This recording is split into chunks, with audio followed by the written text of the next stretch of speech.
Hi guys! I'm back and may nabili akong lemon from Barlik.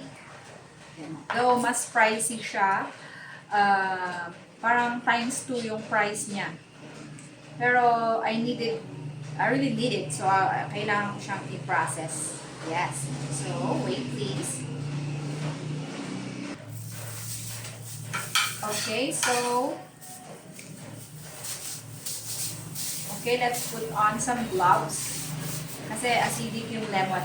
Yan. So, we have a slicer here. And of course, we already washed the lemon. So, I cut the edges. Kasi hindi naman natin siya kailangan. Yeah, so we just slice them like this. And so, evenly sliced siya pag gumamit ka ng slicer. Kasi kapag kutsilyo yung gamitin mo, hindi siya evenly sliced. Hindi siya ganun ka-appealing.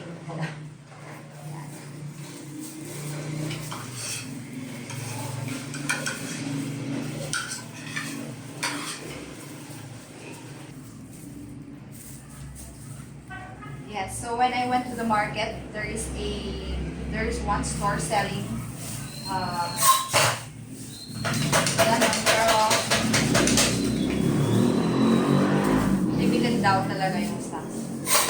So tomorrow is a market day.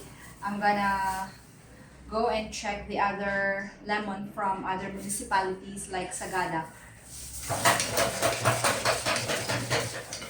I saw meron akong nakita isang variety from Magbaay. So, it's from Benguet.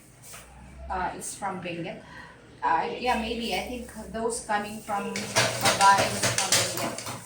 Green na green siya. So, ko pa siya na-try eh. So, ang pinagpapalit ko kasi is Sagada Lemon, Mayor, at saka yung Barlig.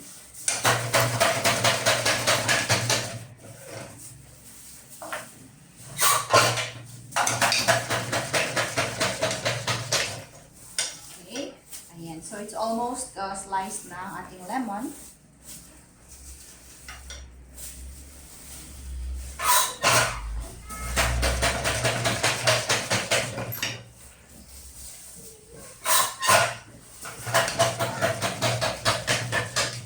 Yes. Already sliced. So, beautiful yung slice ng ating lemon. So, since it's after then, we're going to prepare our dehydrating trays. Yung mga tray, kailangan natin yung mga dehydrating trays. Yes. So guys, ito yung ating dehydrating tray. And we put a mesh para hindi siya magdikit-dikit. This is very helpful. Dati gumagamit ako ng parchment paper, pero very tawag doon, hindi siya sustainable. Kaya, meron talagang dehydrating sheet na ginagamit. So, hinilera na natin yung ating mga lemon. Ganito yung paghilera.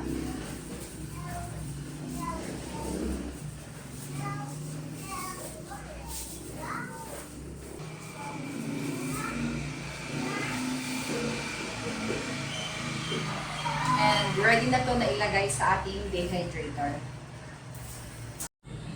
Ayan, ganyan po yung paghilera ng ating mga lemon sa ating dehydrator trays. Ayan.